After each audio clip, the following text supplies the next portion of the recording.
ஆலயம் செல்வம் நம் அன்பர்களுக்கு வணக்கம். ஓம் நமோ நாராயணா. நாம் இப்போ பார்த்துட்டு இருக்கிறது மணிமங்கலத்தில் உள்ள ஸ்ரீ வைகுண்ட பெருமாள் திருக்கோயில். கோயில் சின்ன கோயிலாக இருந்தாலும் ரொம்ப பழைய நாள் கோயில். கோயிலை சுற்றி ஒரே மரம் செடி கொடி நந்தவனம் தான். அற்புதமாக இருக்குது. ஒரே காத்தோட்டம். வெளியில் அவ்வளோ ஹீட் இருந்தாலும் இந்த கோயிலுக்குள்ளே வந்து கால் எடுத்து வச்சாலே உடனே அப்படியே சிலு சிலுன்னு காற்றடிக்குது. பாருங்கள் நீங்களே எவ்வளோ பழமையான திருக்கோயில். இது போல் கோயில்களுக்கு போயிட்டு வர தான் நம்ம மனசுக்கு ஒரு சந்தோஷமும் திருப்தியும் இருக்கும். இந்த கோயில் ஈஸி அசசபிள் தான்.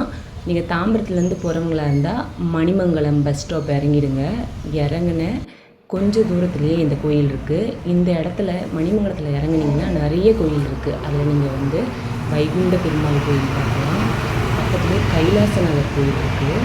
இந்த வைகுண்ட பெருமாள் கோயிலுக்கும் ராஜகோபால சுவாமி பெருமாளுக்கும் ஒரே அர்ச்சகர் தான் பண்ணுறாரு. இதுக்கு பக்கத்தில் ஒரு ஆஞ்சநேயர் கோயில் இருக்குது.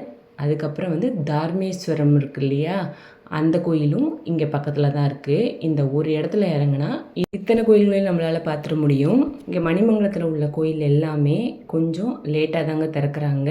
தார்மேஸ்வரம்லாம் 9-9:30 மணிக்கு மேலே தான் திறப்பாங்கன்னு சொன்னாங்க. இங்கே வந்து இந்த ராஜகோபால சுவாமி கோயிலும் தார்மேஸ்வரர் கோயிலும் ரெண்டுமே ரொம்ப பழைய நாள் கோயில். இந்து அறநிலைத்துறையை சேர்ந்தது ரெண்டு கோயிலுமே. இந்த வைகுண்ட பெருமாள் கோயில் பாருங்கள் எவ்வளோ பழசு பாருங்கள். ரொம்ப பழைய நாள் கோயில். கோயிலை சுற்றி அப்படியே மரம் அப்படியே பச்சை பசேர்னு இருக்குது. எனக்கு ரொம்ப ப்ளசண்ட்டாக இருந்தது. கோயில் சின்னதாக இருந்தால் கூட நீட்டாக அழகாக க்ளீனாக மெயின்டைன் பண்ணுறாங்க. ரொம்ப அற்புதமாக இருக்குது. இந்த கோயிலை சுற்றி வரலாம். எனக்கு இந்த செடிங்களை பார்க்கவே ரொம்ப விருப்பமாக இருந்தது. இந்த கோயிலில் ஒரு மாமரம் இருக்குது. அப்படியே பழங்கள் பழுத்து கீழே விழுது. யாருமே அதை தொடுறதில்லைங்க. யாருமே தொடுறதில்ல. அவ்வளோ பழங்கள் அந்த மரத்துக்கு கீழேயே அத்தனை மாமரம் இருந்துச்சு. இந்த கோயிலில் ரொம்ப அழகாக பீஸ்ஃபுல்லாக இருக்கணும்னு நினைக்கிறீங்களா, மனசுக்கு ரொம்ப நிம்மதியாக இருக்கணும்னு நினைக்கிறீங்களா, அதுக்கு இந்த கோயிலில் வந்து கொஞ்சம் நேரம் உட்காந்துட்டு போனால் அத்தனையும் கிடைக்குங்க.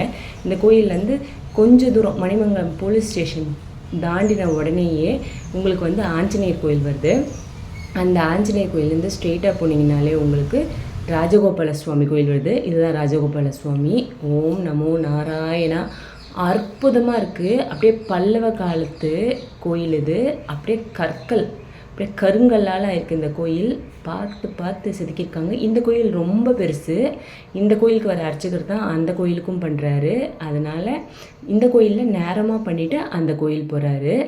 ரெண்டு கோயிலுமே ரொம்ப பக்கத்தில் தான் இருக்குது. நாங்கள் இங்கே வரும்போது பார்த்தோம், இங்கே வந்து ஒரு ஆரோ மார்க் போட்டு தனலக்ஷ்மி சீனிவாசன் காலேஜும் இதுக்கு பக்கத்தில் தான் இருக்குதுன்னு போட்டிருந்தாங்க. ஆனால் நான் காலேஜை பார்க்கல. ஆனால் அந்த ரோடு தான். ரொம்ப ஈஸி அசசபிள் தான். ரொம்ப அற்புதமான திருக்கோயில்.